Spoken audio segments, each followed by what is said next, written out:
Boeing com 54 pessoas a bordo está perdido na Amazônia.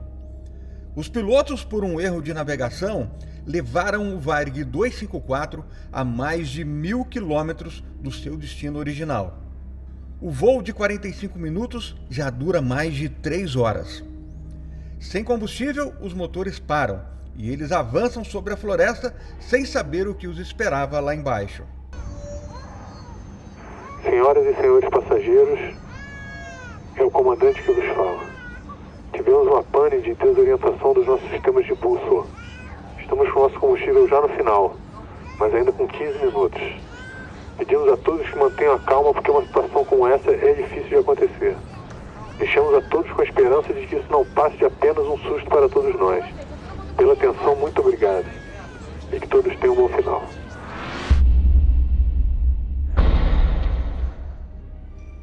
Milagrosamente, quando o destroçado avião para entre árvores de mais de 30 metros, 45 pessoas estão vivas.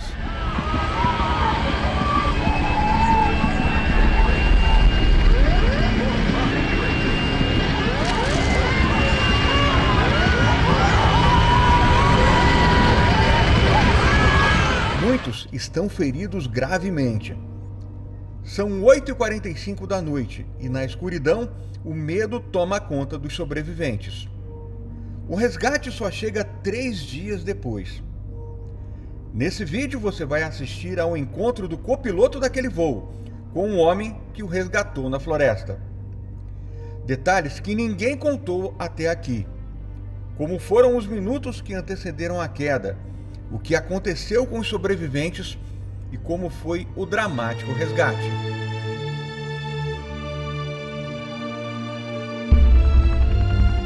Quando o helicóptero parou, eu só conectei o meu mosquetão e desci também. Foi uma emoção muito grande, acho que tanto para a gente que estava resgatando e quanto para aquelas pessoas verem 3 caras descendo numa corda, num helicóptero, depois de 3 dias, no meio da selva. Alguns já tinham perdido a esperança, a gente conversando com os sobreviventes, achando que não iam ser mais achados, que ali era a sepultura verde deles, né? Que a selva tinha se transformado num inferno verde. Então havia um clima de muita emoção. Bom, uma conversa que demorou 35 anos para acontecer. Cara, que privilégio, que prazer estar aqui com você. Prazer é todo meu. Só para contextualizar você, né?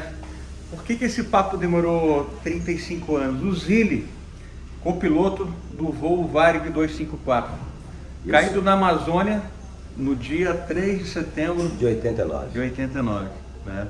O Zili era o copiloto e eu com meus 22 anos, você tinha 28, né? 28. Eu estava acabando de ser declarado membro operacional da equipe de resgate do Esquadrão Pelicano. O Esquadrão Pelicano fica sediado na base aérea de Campo Grande. Você pegar um mapa da América do Sul e botar o dedo no meio da América do Sul, você vai chegar mais ou menos em Campo Grande. E é por isso que a gente está lá, por questões estratégicas, para poder chegar, né, nos lugares mais distantes do Brasil no menor tempo possível. Bom, essa é uma história que você ainda não ouviu, você já ouviu muito o Zili contando os momentos que aconteceu Isso, dentro que daquele aconteceu voo, dentro do voo. né? Exato. Até chegar à queda do voo. E nesse vídeo, Zili, eu vou me permitir pedir para você, para que a gente conte essa parte que poucas pessoas exploraram, poucas pessoas têm conhecimento do que aconteceu um pouquinho antes da sua queda e lá na selva, né, até o momento da gente se encontrar lá no meio da floresta amazônica. Então, é um encontro emocionante porque, né, a gente já se conversa há muito tempo. E agora foi um momento separado por Deus para que a gente estivesse aqui contando essa história para vocês.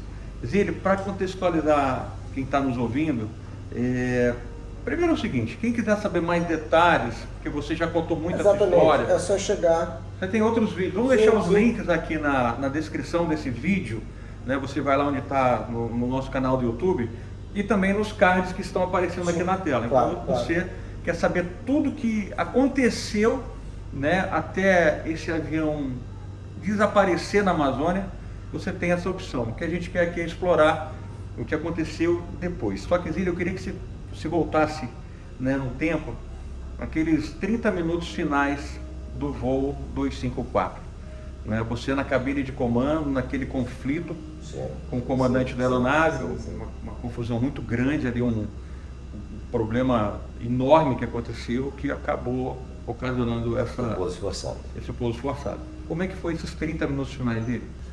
Paulão, então vamos lá. Meu cálculo de combustível muito intenso, porque o combustível era a nossa alma, era a nossa vida.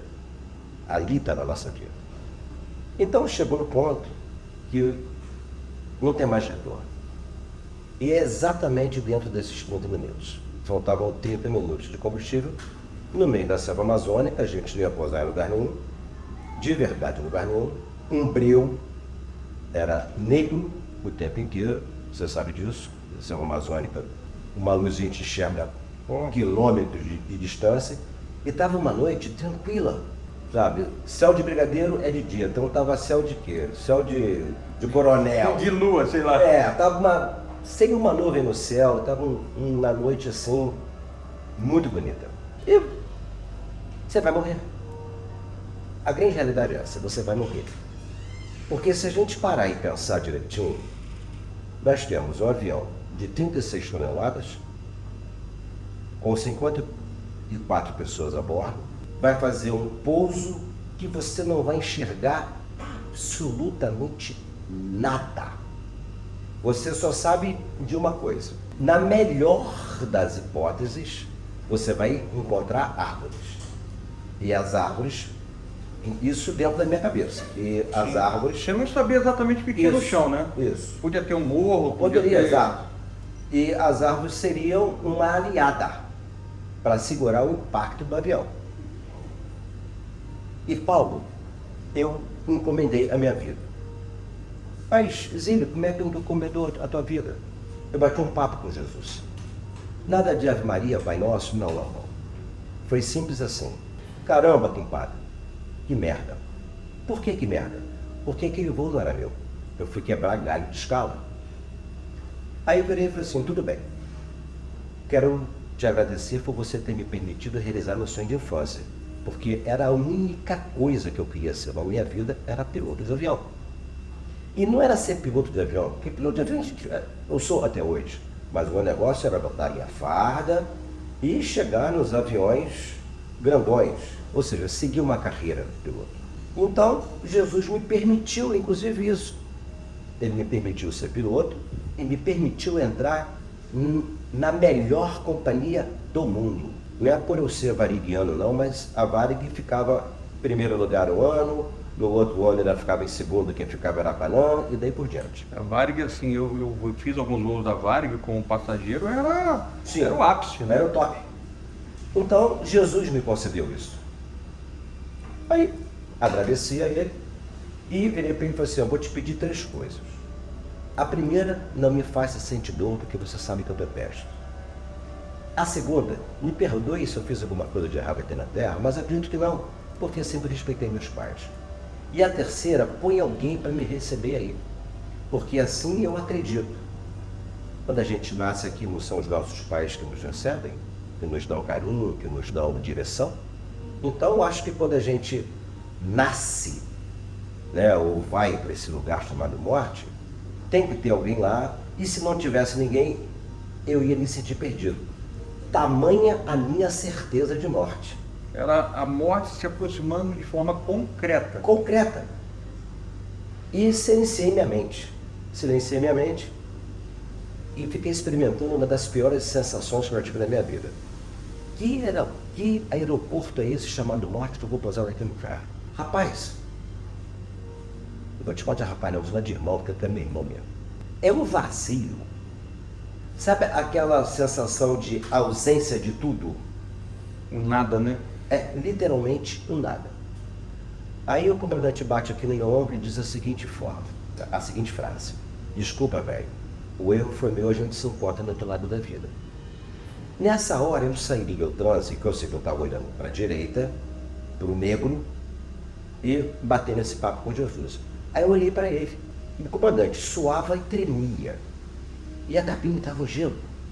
Aí eu falei assim, caramba, esse cara já está morto. E nessa hora, eu tive uma certeza de vida, Paulo, tão intensa, da mesma forma que eu sei que todos nós um dia vamos bater um papo com o São Pedro, eu tive certeza de vida. E detalhe, perfeição de vida. O que eu digo perfeição de vida? É não ser de nada aleijado. E não era só eu, era eu, ele e todos.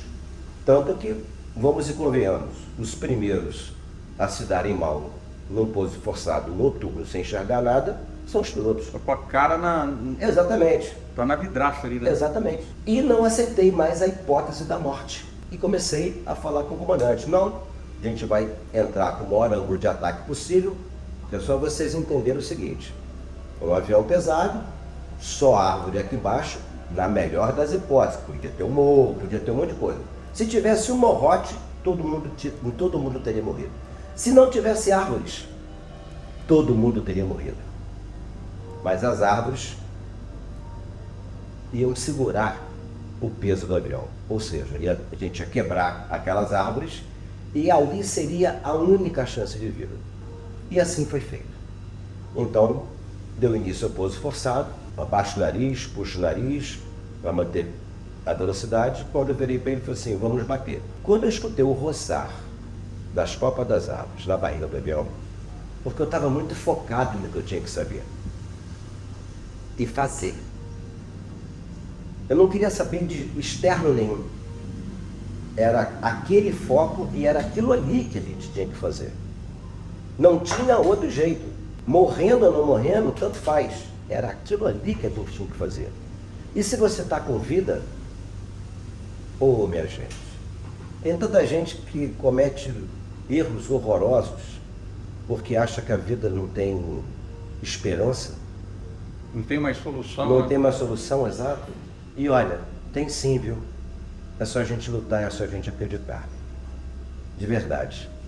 E acredite que os problemas, eles são resolvidos. Pode acreditar. Porque tem um cara aqui em cima que gosta muito da gente. E que é parceiraço. Chama-se Jesus. E briga pela vida, não pela morte. Né? Sim, sim.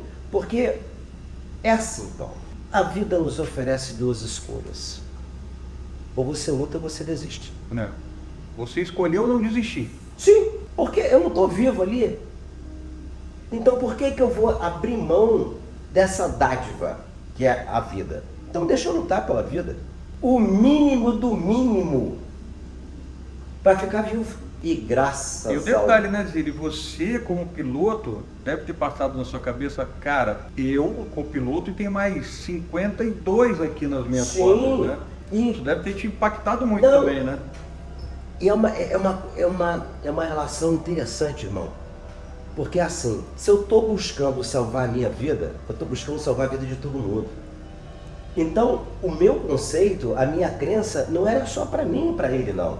Era para todos nós. Todo mundo. Literalmente para todos nós. Aí, beleza. Vamos embora para o pouso forçado. Eu focadíssimo no que eu tinha que fazer. Veio uma árvore, levou a asa esquerda. Você sentiu quando o avião ele começou a bater nas árvores? Não, porque ele começou a fazer o barulho assim, ó. Ele escutou as árvores batendo no fundo do avião. Na barriga do avião. O avião escuro, no meio da floresta.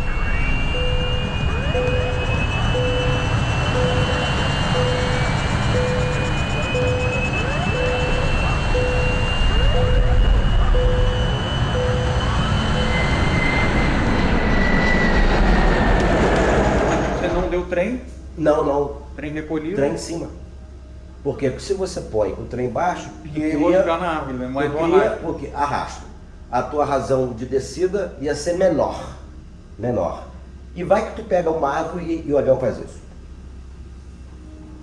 Tanto que lá em cima eu pensei em arriar o trem. No teu treinamento de piloto, vocês passam por algo parecido Paulo, nunca. No treinamento? Nunca. Tanto que foi o primeiro pouso forçado no meio da selva amazônica com muitas pessoas vivas. Porque por Porque via de, aquela história que a gente vê de acidente, num acidente desse porte com esse tipo de aeronave, porque por via de regra todo mundo morre. todo mundo morre. Porque pra você ter uma ideia, a gente entrou na mata a 420 km por hora.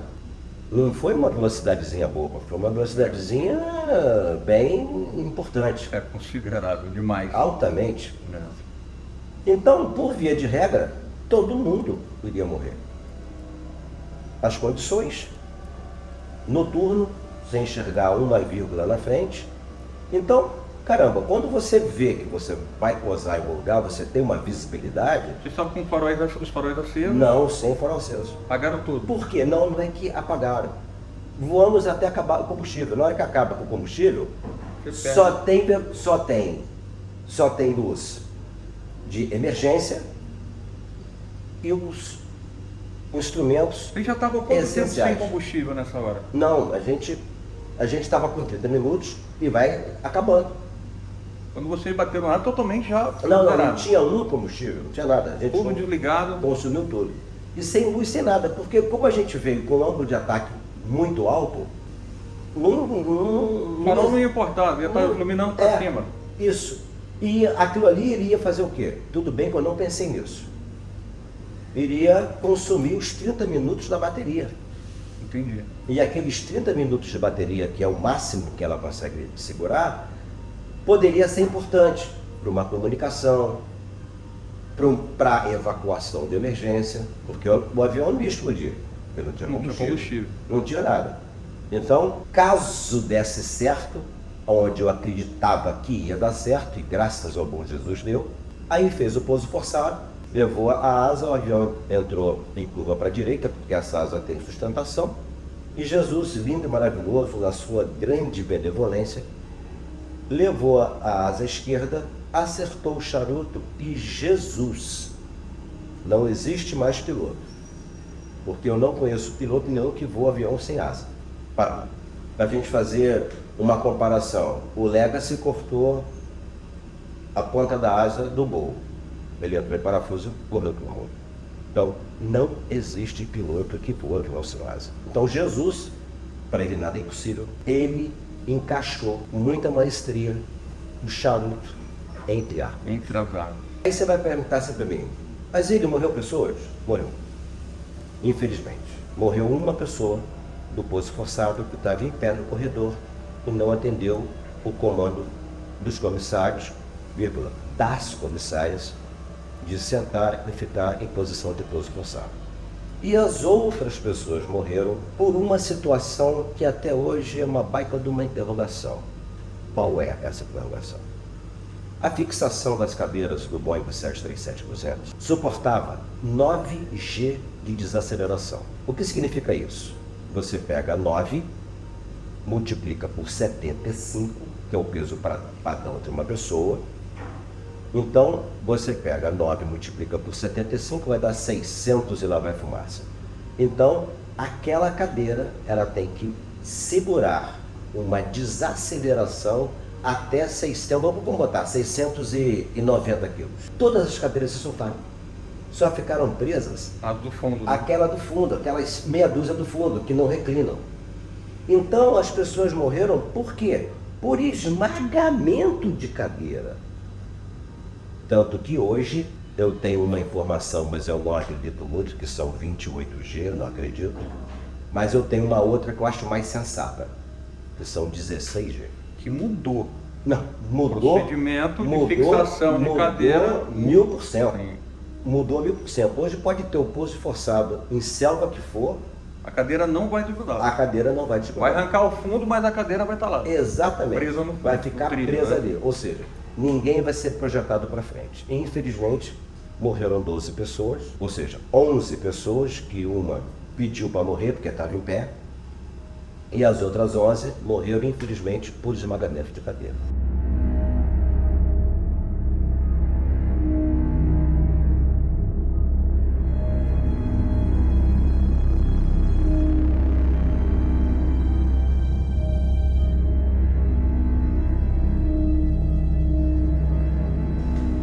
Zile dentro do avião, o avião bateu. Sim. Você estava ali, como você falou, é como se você tivesse numa Kombi, né? Porque o avião você está na cara de toda aquela lata que vem atrás de você. Isso. O que aconteceu com você? Como é que foi esse momento da queda? Da queda. Então eu fui projetado para frente, aí teve uma outra árvore que arrebentou o meu lado, basicamente fez um rasgo de 2,10 metros a 2,20 metros. Eu fui projetado para frente e o nosso cinto de segurança, que são de 5 pontos, né? Ombro, cintura e aqui de baixo. Então, quando eu fui projetado para frente, o cinto me travou, me puxou, me arrebentou a clavícula e eu bati com a minha cabeça na moldura da cadeira do Boeing, no qual eu tive uma fissura craniana seríssima, que eu não sabia que era fissura craniana, só sabia que meu corpo não mexia do lado direito. E lá em cima, ou seja, o que eu afirmei para o meu comandante, que nós seríamos perfeitos. O perfeito que eu digo é ninguém aleijado. Perfeito. Ou seja, eu quero sair Bem. Né? E o meu lado direito não mexia. E quando eu olhei para a minha esquerda, o comandante não estava sentado na cadeira dele, já tinha saído. O homem estava morto do meu lado, não queria olhar para ele.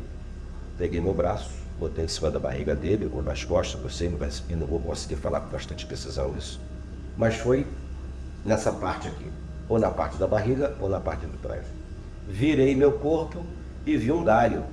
Eu tinha dito pela em cima que quando a gente sentisse que ia bater, iríamos abaixar nossas cabeças para que não Dário derrubara a gente. Ele disse que não tinha árvore nenhuma que arrebentar aquela fuselagem.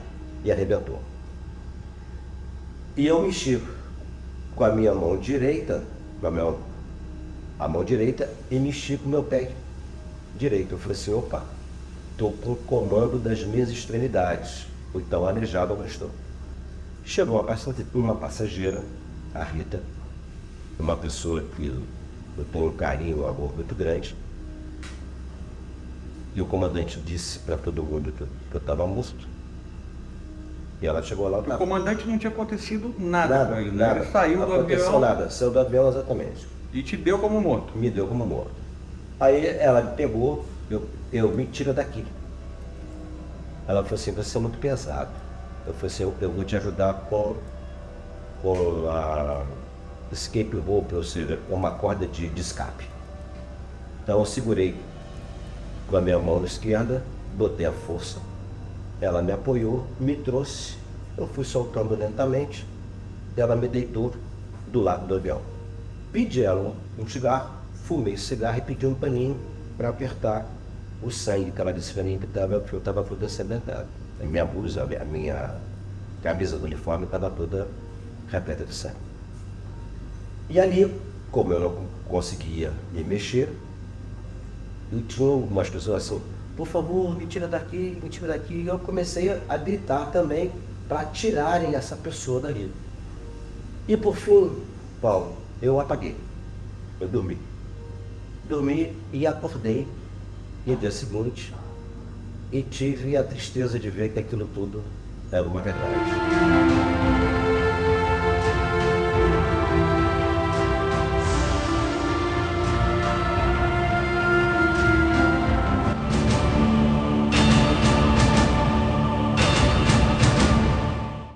Agora a gente vai fazer um paralelo, porque o que eu falei que essa história que ninguém contou. Essa parte do Zile já foi falada, né? Ele já contou isso. Mas a parte do resgate, que eu participei, eu tive, como você falou, Deus te deu presente na vida. E Deus me deu o presente de poder estar lá. Porque um homem de resgate, a gente treina muito, né? Como um bombeiro, como um policial, como uma força especial. Você tem o seu treinamento e você quer ver ele coroado com uma missão que tenha êxito, né? Então a gente se encontra em algum momento. Então nesse momento, né, no momento que o Zile estava saindo do avião, né, até por questões de comunicação, que hoje elas são muito mais aprimoradas, sim, mas na época não era assim. Não era. Né? Esse avião ele começou a ser dado como desaparecido. Já falaram que tinha sido sequestro, essas coisas assim. Ninguém até então tinha certeza da queda desse Boeing. Então, como eu fazia parte de um serviço de busca e salvamento, o nosso esquadrão ele tem a missão de buscar, né, aeronaves, embarcações desaparecidas. Então, nesse momento, quando essa aeronave, depois de decolar de Marabá para Belém, ela não chegou, deu toda a sua autonomia, ela não chegou. Esse avião ele começou a ser dado como... ele entrou numa fase, a missão de busca ela tem várias fases. Então ele entrou na primeira fase, que seria tipo assim, puxa, uma fase de alerta, né? Então o avião já era para ter pousado, ele não pousou em lugar nenhum conhecido, a autonomia dele ele já não está mais, não tá mais voando. Então ele tem que estar em algum lugar no chão. Podia ter pousado em algum lugar, como podia ter acontecido a queda. É o que aconteceu. No esquadrão, né, esquadrão Pelicano, base aérea de Campo Grande, como eu falei, centro da América do Sul, por questões estratégicas, a gente está em Mato Grosso do Sul, já começou, né, os órgãos de controle já falaram, olha, tem uma aeronave desaparecida. E já começaram as fases de acionamento de uma missão de busca. Eu tinha acabado de chegar, assim, na vida militar, a gente faz, é como um piloto, você tem a sua escala de voo, né, e você inclusive conta que você entrou nesse voo num voo que não era seu, você não era escalado para aquele voo. É como diz a música, entrei de gato no Entrou de gato no avião. Entrei pelo cano. Entrou de gato no avião. Exatamente. E eu não era o da vez. E naquele dia, né, onde aconteceu o acidente, né, pô, a gente está falando isso em 89, você não tinha internet, GPS, internet, celular, não tinha nada disso. Né, eu era acionado por um bip. Bip, exatamente. Bip. E eu não estava de alerta, não estava de sobreaviso. No outro dia, né, no dia seguinte da queda, eu estava entrando de serviço, né? O Zile amanhecendo na floresta e eu entrando com a minha mochila operacional, uma mala de viagem, porque a gente nunca sabia para onde é que a gente, se fosse acionado, eu podia ir para o sul, podia ir para o nordeste, podia ir para qualquer lugar da América do Sul. Com a minha mala, quando eu chego no esquadrão mais cedo, porque eu ia assumir o serviço naquele dia, de resgate de dia no esquadrão, eu vi um movimento diferente na base. As combis, viaturas, indo para tudo que era lado, eu falei, opa, tem alguma coisa diferente. Só que eu não sabia o que tinha acontecido, né? Quando eu entro no hangar do esquadrão, uma porta, era um corredor estreitinho, quando eu entro no hangar, eu vi aquele cenário de gente para um lado, para o outro, um helicóptero decolando. Eu falei, perguntei para o soldado que estava ali de plantão, né, que fica no nosso ponto de apoio, eu falei, cara, o que aconteceu? Ele falou, sargento, caiu um Boeing. Aí eu, foi como se ele tivesse tomando uma tijolada. Um Boeing? Caiu um Boeing? Sargento, caiu um Boeing. Eu falei, cara, não é possível. Aí, na minha cabeça, eu falei assim, eu tenho que ir nessa missão. Já tinha participado de outras missões, mas infelizmente, naquele tempo no norte do país, você tinha muito garimpo, muita aviação de garimpo, aviação precária de tudo, de segurança, de estrutura de um plano de voo inexistente, e os aviões caíam sempre por extrapolar o peso, extrapolar o limite de voo, caíam. Exatamente. Então eu tinha participado de outras missões, mas sempre resgatando corpos. Quando eu soube da notícia do Boeing, ele me deu uma certeza. Falei, cara, tem gente viva nesse avião. E me deu uma euforia. Eu falei, eu tenho que ir nessa missão. E eu vi o Cabo de Oliveira passando. A esposa dele, a gente era uma equipe pequena, todo mundo se conhecia. A esposa dele, grávida, para ter filho. E eu falei, puxa, eu vi ele com a mala dele indo pro ali, né? Pô, esse cara vai para a missão e a esposa tá para ter filho. E a missão de busca, ela pode durar 1, 2, 3 dias, mas pode durar 15 dias, 20 dias, né? A gente não sabia onde vocês estavam. Procurar um avião não é fácil. E aí eu falei assim para ele, De Oliveira, eu vou no seu lugar. Tô entrando no serviço, tô com mala, tô pronto, vou no seu lugar. Aí ele, pô, mas sei o quê? Cara, eu vou no seu lugar. Subi numa escada, seção de operações. Eu vi a ordem de missão, que tinha o nome das tripulações que já haviam sido escaladas e estava o nome dele. Eu peguei aquela tinta Errorex, passei no nome dele e escrevi o meu nome. Falei, De Oliveira, tá tudo safo, tô indo no seu lugar. Peguei minha mala e fui para o Bandeirante.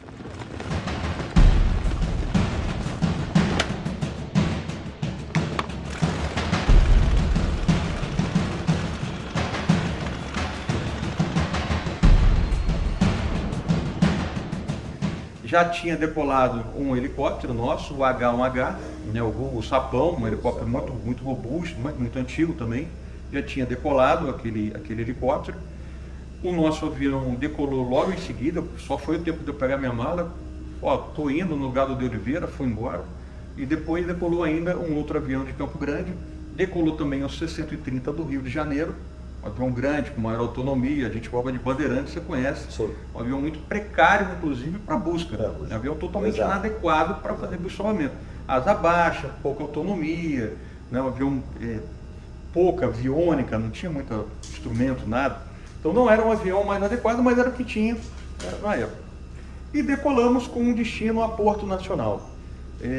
Vocês caíram a mais de 1.000 quilômetros do destino final. Exato. Ou seja, muito fora da rota. Totalmente, né? Fora. E isso dificultou muito a missão de busca, né? E esse foi o acionamento do Esquadrão Pelicano e as primeiras decolagens. Agora vamos voltar na selva, você acordando, eu decolando lá de Campo Grande e você acordando me falaram uma vez, a gente acordou no Inferno Verde. No próximo vídeo você vai saber como foi sobreviver por 3 dias na selva, em meio aos feridos e aos mortos.